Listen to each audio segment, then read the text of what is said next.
ஐங்கர நேசன் நிகழ்த்திய நேர்காணல்களின் தொகுப்பு வேர்முகங்கள் வெளியீடு. தியாகதீபம் திலீபனின் நினைவேந்தல்கள் இன்று ஆரம்பம். 10 ஆண்டுகளுக்கு தேவையான போதைப்பொருள் நாட்டில். குற்ற செயல்களுடன் தொடர்புடையவர்களது 500 கோடி ரூபாய் சொத்துக்கள் முடக்கம்.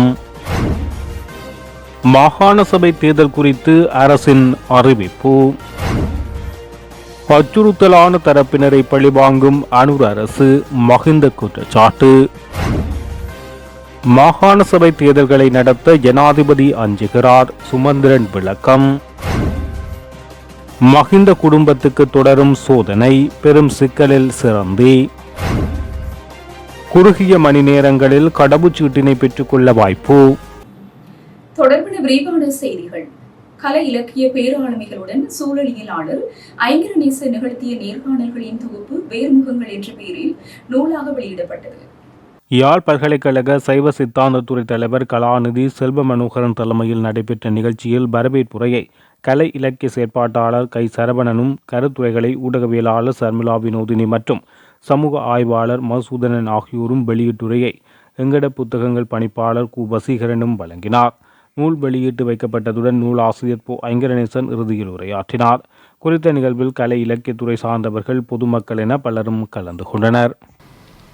என்னுடைய வாழ்க்கை வெவ்வேறு வகையான திருப்பங்களை அவ்வப்போதெல்லாம் சந்தித்திருக்கின்றது. நான் ஆசிரியனாக வருவேன் என்று சொல்லி ஒருபோதும் நினைத்ததில்லை. என்னுடைய குடும்ப சூழல் ஏதாவது ஒரு தொழிலை செய்ய வேண்டும் என்ற நிர்பந்தத்தை எனக்கு ஏற்படுத்தியது. தனியார் கல்வி நிறுவனங்களுக்கு பணம் கட்ட முடியாத ஒரு குடும்ப சூழ்நிலையில் ஏன் நானே ஒரு ஆசிரியனாக வரக்கூடாது என்கின்ற முயற்சி தான் என்னை யூனிவர்சல் என்கின்ற ஒரு கல்வி நிறுவனத்தை தொடங்க வைத்தது. ஏஎல் படிக்கின்ற ஒரு பையன், ஏஎல் படித்த ஒரு பையனிட்ட மாத்திரம் என்னுடைய பிள்ளைகளை எப்படி நாங்கள் அனுப்புவது, அல்லது அவர் ஏஎல் மட்டும்தான் படித்தவர் என்று சொல்லி இதர நிறுவனங்களுடைய விமர்சனம், இதற்காக நான் ஒரு பட்டதாரியாக வர வேண்டும் என்று சொல்லி சென்னை பல்கலைக்கழகம் சென்றேன். அங்கு போகின்ற பொழுதுதான்,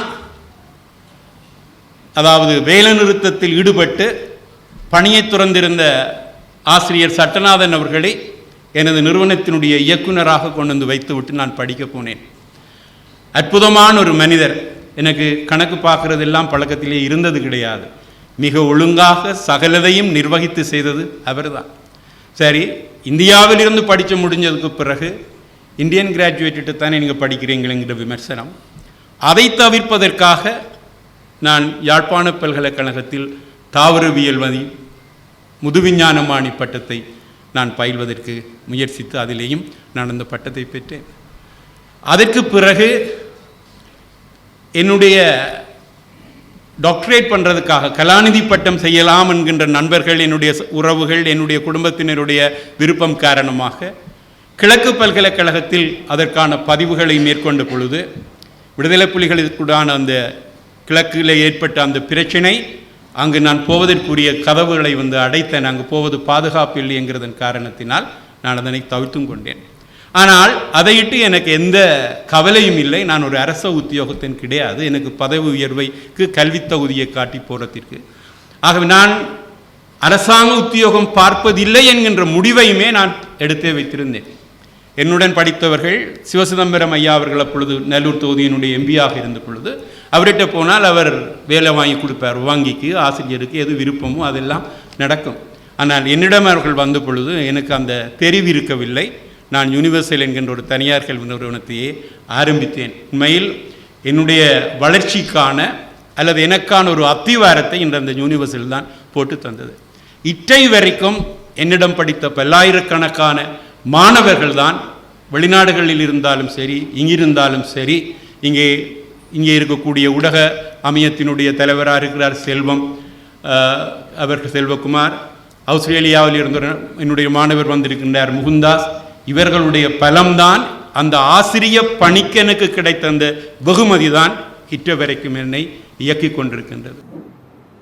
தமிழ் மக்களின் உரிமைக்காக 12 நாட்கள் உணவையும் நீரையும் ஒருத்து உயிர் தியாகம் செய்த தியாக தீபம் திலீபனின் 38வது ஆண்டு நினைவேந்தல் இன்று ஆரம்பமாகிறது. இன்று காலை 9 மணியளவில் யாழ் நல்லூர் கந்த சுவாமி ஆலயம் அருகே அவர் உண்ணாவிரதம் இருந்த இடத்தில் அஞ்சலி இடம்பெற்றது. அதனைத் தொடர்ந்து நல்லூரில் அமைந்துள்ள திலீபன் நினைவிடத்தில் நினைவேந்தல் ஆரம்பமானது. தமிழீழ விடுதலை புலிகள் அமைப்பின் அரசியல் துறை பொறுப்பாளரான திலீபன் இந்திய அமைதிப் படையிடம் 5 அம்ச கோரிக்கைகளை 1987 ஆண்டு செப்டம்பர் மாதம் 15ஆம் தேதி முன்வைத்து உணவையும் நீரையும் தவிர்த்து போராட்டத்தை முன்னெடுத்தார்.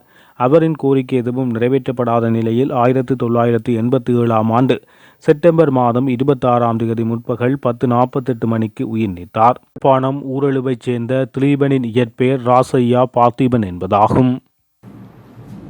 இலங்கையில் சுமார் 10 ஆண்டுகளுக்கு தேவையான போதைப்பொருள் கையிருப்பு உள்ளது என தெரிவிக்கப்படுகின்றது. பிரதியமைச்சர் டி.பி. சரத் இந்த விடயத்தை தெரிவித்துள்ளார்.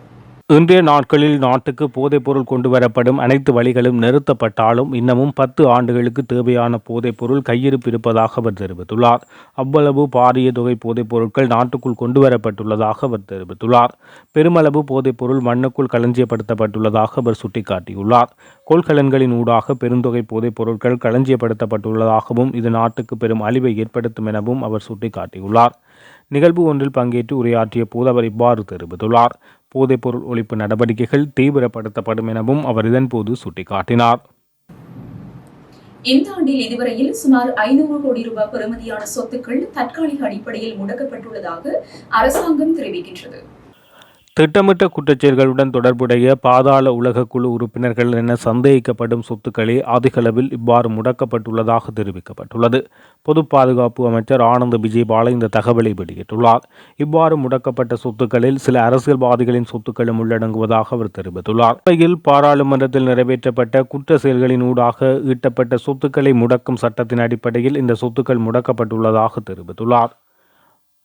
இந்த குற்ற செயல்கள் தொடர்பில் விசாரணை நடத்தப்பட்டு வருவதாகவும் அவர் சுட்டிக்காட்டினார். குற்ற செயல்களுடன் தொடர்புடையவர்களது சொத்துக்களை பொறுப்பேற்று பராமரிப்பதற்காக விசேட அதிகார சபை ஒன்றை உருவாக்குவதற்கும் நடவடிக்கை முன்னெடுக்கப்பட்டுள்ளதாக அவர் இதன்போது தெரிவித்தார். அரசியல் கைதி ஆனந்த சுதாகரனின் தாயார் 28 வருடங்களாக சிறையில் வாடும் அரசியல் கைதியான ராமச்சந்திரனின் குடும்பத்தினர், குரலற்றவர்களின் குரல் அமைப்பினர் ஆகியோர் குறித்த சிறை கைதிகளை பார்வையிட்டுள்ளனர். தேசிய சிறை கைதிகள் தினம் 12ஆம் தேதி கடைபிடிக்கப்படுகிறது. இந்த தினத்தை முன்னிட்டு குடும்ப சந்திப்புகள் இடம்பெறுகின்றமை வழமை. அந்த வகையில் அரசியல் கைதி ஆனந்த சுதாகரனின் தாயார் 28 வருடங்களாக சிறையில் வாடும் அரசியல் கைதியான ராமச்சந்திரனின் குடும்பத்தினர், குரலற்றவர்களின் குரல் அமைப்பினர் ஆகியோர் குறித்த சிறை கைதிகளை இன்றைய தினம் பார்வையிட்டனர். இதன்போது ராமச்சந்திரனின் பேரப்பிள்ளைகளான சிறுவர்களும் சிறைக்குள் சென்று அவரை பார்க்க வேண்டிய துர்ப்பாக்கிய நிலை ஏற்பட்டுள்ளது. இந்த சந்திப்பின் போது அரசியல் கைதிகள் விடுதலைக்கான விடுதலை நீரை ஆனந்த சுதாகரன் வழங்கி வைத்துள்ளார். மேலும் இதனால் இந்த ஆண்டு அரசியல் கைதிகள் தினத்துக்கு தமது விடுதலை கைகூடும் என நினைத்த போதும் அது நிறைவேறவில்லை எனவும் இந்த அரசாங்கம் தங்களை நிச்சயம் விடுதலை செய்யும் என தாங்கள் நம்புவதாக அவர்கள் தம்மை பார்க்க சென்றவர்களிடம் தெரிவித்துள்ளதாக குறிப்பிடப்பட்டுள்ளது. மாகாண சபை தேர்தல் குறித்து நாடாளுமன்றத்தில் அங்கம் வகிக்கும் அனைத்து அரசியல் கட்சிகளுடனும் எதிர்வரும் மாதத்தில் ஆரம்பகட்ட பேச்சுவார்த்தையில் ஈடுபட உள்ளதாக அரசாங்கம் அறிவித்துள்ளதாக தகவல் வெளியாகியுள்ளது.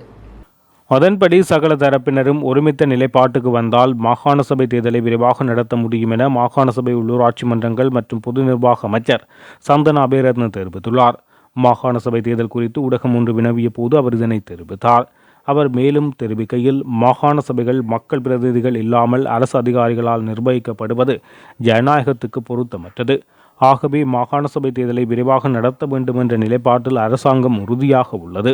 எனினும் மாகாண சபை தேர்தலை பழைய தேர்தல் முறையில் நடத்துவதா அல்லது புதிய தேர்தல் முறையில் நடத்துவதா என்பதே தற்போதுள்ள பிரச்சினை. மாகாண சபை தேர்தலை நடாத்துவதற்கு உரிய நடவடிக்கைகள் மேற்கொண்டு வந்தாலும் தேர்தலை நடத்தும் திகதியை நிச்சயமாக குறிப்பிட முடியாது. மாகாண சபை தேர்தல் முறைமையில் காணப்படும் சட்ட சிக்கலுக்கு தீர்வு காணப்பட்டதன் பின்னர் தாமதம் இல்லாமல் மாகாண சபை தேர்தலை நிச்சயம் நடத்த முடியும் என அவர் தெரிவித்துள்ளார். புதிய பயங்கரவாத எதிர்ப்பு சட்டமூலத்தை வரைவு செய்வது தொடர்பில் நியமிக்கப்பட்ட நிபுணர் குழுவின் இறுதி வரைவு இந்த வாரத்திற்குள் நீதி மற்றும் தேசிய ஒருமைப்பாடு அமைச்சர் ஹர்ஷன நாணயக்காரவுக்கு கையளிப்பதற்கு நடவடிக்கை எடுப்பதாக தெரிவிக்கப்படுகின்றது. அந்த நிபுணர் குழுவின் தலைவர் ஜனாதிபதி சட்டத்தரணி ரியன்சி அர்சகுலரத்ன குறித்த விடயத்தை தெரிவித்துள்ளார். புதிய பயங்கரவாத எதிர்ப்பு சட்டத்தை வரைவு செய்வது தொடர்பில் அமைச்சரவையினால் நியமிக்கப்பட்ட குழு கடந்த தினம் நீதி மற்றும் தேசிய ஒருமைப்பாடு அமைச்சில் கூடிய போது அங்கு கருத்து தெரிவிக்கையில் குழுவின் தலைவர் இவ்வாறு தெரிவித்தார். புதிய சட்டமூலத்தில் இடம்பெறும் பிரச்சினைக்குரிய இடங்களை தொடர்ந்து இனம் கண்டு கொண்டு சட்டமூலத்தை 2வது தடவையாக ஆராயும் நடவடிக்கை இடம்பெற்று வருவதுடன் தற்போது அது நிறைவடையும் தருணத்தில் இருப்பதாக சுட்டிக்காட்டினார். சட்டமூலம் தொடர்பில் குழு தொடர்ந்து கலந்துரையாடி வருவதுடன் நாளாந்தம் கலந்துரையாடி ஏற்படுத்திக் கொள்ளும் மாற்றங்களை உள்வாங்கிக் கொண்டு சட்டமூலத்தை வரைவு செய்யும் நடவடிக்கையை சட்டவரைவு திணைக்களத்தினால் மேற்கொண்டு செல்வதாக அவர் தெரிவித்தார்.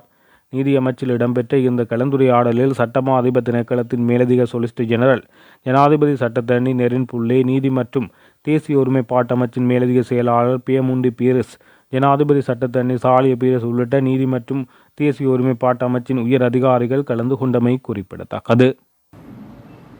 தமக்கு அச்சுறுத்தலாக செயல்படும் தரப்பினரை தேசிய மக்கள் சக்தி அரசாங்கம் பழிவாங்கி வருவதாக முன்னாள் ஜனாதிபதி மஹிந்த ராஜபக்ச குற்றச்சாட்டை முன்வைத்துள்ளார். தங்காலையில் உள்ள தனது ஹால்டன் இல்லத்துக்கு சென்றதன் பின்னர் ஊடகம் ஒன்றுக்கு வழங்கிய விசேட நேர்காணலில் அவர் இதனை தெரிவித்தார். இந்த நிலையில் புதிய அரசாங்கம் நாட்டை எவ்வாறு ஆட்சி செய்கிறார்கள் என்பது தொடர்பாக மக்களுக்கும் எதிர்க்கட்சிகளும் விழிப்புடன் இருக்க வேண்டும் என அவர் வலியுறுத்தியுள்ளார். அத்துடன் இந்த அரசாங்கம் பிழையான பாதையில் பயணிக்கும் போது அதனை சுட்டிக்காட்ட வேண்டிய பொறுப்பு தனக்கு இருப்பதாக முன்னாள் ஜனாதிபதி குறிப்பிட்டுள்ளார். மேலும் இந்த அரசாங்கத்துக்கு எதிராக உள்ள அனைவரும் சிறையில் அடைக்கப்படுவார்கள் என்பதை நான் முன்னதாகவே அறிந்திருந்ததாகவும் அவர் சுட்டிக்காட்டினார். இதேவேளை மஹிந்த ராஜபக்சவின் ஆதரவாளர்கள் அவரை சந்திப்பதற்காக தங்காலையில் உள்ள ஹார்டன் இல்லத்துக்கு தினமும் வருகை தருகின்றமை குறிப்பிடத்தக்கது. நடைபெற்று முடிந்த உள்ளூராட்சி தேர்தலில் வடக்கு கிழக்கில் தமிழரசு கட்சி பாரிய வெற்றியை பெற்றுள்ளது. அத்துடன் தென்பகுதியிலும் எதிர்க்கட்சிகள் கணிசமான வெற்றியை பெற்றுள்ளதால் அனூர் அரசாங்கம் மாகாண சபை தேர்தல்களை நடாத்த அஞ்சுவதாக தமிழரசு கட்சியின் பொதுச் செயலாளர் சட்டத்தரணி எம். ஏ. சுமந்திரன் தெரிவித்துள்ளார். பாராளுமன்ற தேர்தலில் அறுதி பெரும்பான்மை கிடைத்துவிட்டது என்பதற்காக அடுத்து நடைபெறவுள்ள தேர்தல்களில் அவ்வாறு எதிர்பார்க்க முடியாது என சுமந்திரன் தெரிவித்துள்ளார். மக்கள் சிந்தனையில் மாற்றம் வரும் எனவும் தெரிவித்தார். நடைபெற்று முடிவடைந்த உள்ளூராட்சி சபை தேர்தல் முடிவுகள் மூலம் மக்கள் நிலைமையை புரிந்திருக்கிறார்கள். வழங்கப்பட்ட வாக்குறுதிகள் எதுவும் நிறைவேற்றப்படாத பின்னணியில் அடுத்து வரவுள்ள தேர்தல்களில் அரசாங்கம் வெற்றி எதிர்பார்க்க முடியாது என கூறிய அவர் மாகாண சபை தேர்தல்கள் நடாத்தப்பட வேண்டும் எனவும் வலியுறுத்தினார். தேர்தலை பிற்போட முடியாது எனவும் வேறு காரணங்களை கூறி தேர்தலை மேலும் பிற்போட அனுமதிக்க இயலாது எனவும் சுமந்திரன் விளக்கம் அளித்துள்ளார். மின்சார சபைக்காக போட்டி எரிபொருள் கொள்முதலை அறிமுகப்படுத்த முயற்சிகள் தடுக்கப்பட்டுள்ளதாக குற்றம் சுமத்தப்பட்டுள்ளது. இலங்கை மின்சார சபையின் அனல் மின்சார நிலையங்களுக்கு பொறுப்பான பொறியியலாளர்கள் இந்த குற்றச்சாட்டை சுமத்தியுள்ளனர். இலங்கை பெட்ரோலிய கூட்டுத்தாபனத்தில் இந்த முயற்சிகள் தடுக்கப்பட்டுள்ளதாக அவர் குறிப்பிட்டுள்ளனர். இலங்கை மின்சார சபைக்கான எரிபொருள் தேவைகளுக்கு போட்டி சர்வதேச இலத்தை அங்கீகரிக்க வேண்டும். இதன் மூலம் குறைந்த விலையில் மின்சார உற்பத்தியை உறுதி செய்ய முடியும் என அவர்கள் சுட்டிக்காட்டியுள்ளனர். கடந்த ஆட்சியின் போது இடம்பெற்ற முறைகேடுகள் தொடர்பில் முன்னாள் ஜனாதிபதி செயலாளர் லலித் வீரதுங்கவிடம் குற்றப்புலனாய்வு திணைக்களம் விசாரணை நடத்த உள்ளது. விளையாட்டு அமைச்சுக்காக வரியின்றி இறக்குமதி செய்யப்பட்ட பேருந்து சிரந்தி ராஜபக்சவுக்கு சொந்தமான ஹால்டன் பாலர் பாடசாலைகளுக்கு வழங்கப்பட்டதாக எழுந்த குற்றச்சாட்டுகள் தொடர்பாக விசாரணை நடாத்தப்பட உள்ளது. இந்த பரிவர்த்தனையால் அரசாங்கத்துக்கு நிதி இழப்பு ஏற்பட்டுள்ளதற்காக கிடைத்த ஆதாரங்களின் அடிப்படையில் குற்றப்புலனாய்வு திணைக்களத்தின் நிதி குற்றப்புலனாய்வு பிரிவு சம்பவம் தொடர்பான விசாரணைகளை மீண்டும் தொடங்கியுள்ளது. இது தொடர்பாக ஜனாதிபதி செயலகத்தின் முன்னாள் செயலாளர் ஒருவரிடம் விசாரணை நடத்த திட்டமிட்டுள்ளதாக தெரிவிக்கப்பட்டுள்ளது. சிரந்தி ராஜபக்சவின் தலைமையில் செயல்படுத்தப்பட்ட சிறுலிய திட்டம் தொடர்பான விசாரணைகள் முன் கவனத்தை ஈர்த்திருந்தது. சிறுலிய கணக்கு தொடர்பாக 7 முறைகேடுகள் குறித்து குற்றப்புலனாய்வு திணைக்களம் மாளிகாகந்த நீதவான் நீதிமன்றத்தில் முறைப்பாடு வழங்கியுள்ளது. மேலும் அவற்றில் 6 பின்னர் சட்டமா அதிபர் திணைக்களத்தின் ஆலோசனையின் பேரில் போதுமான ஆதாரங்கள் இல்லை என மூடப்பட்டன. எனினும் குறித்த பேருந்து பற்றிய புதிய தகவல்கள் வெளிவந்த நிலையில் புலனாய்வாளர்கள் மீண்டும் நீதிமன்றத்தில் தகவலை முன்வைத்துள்ளனர்.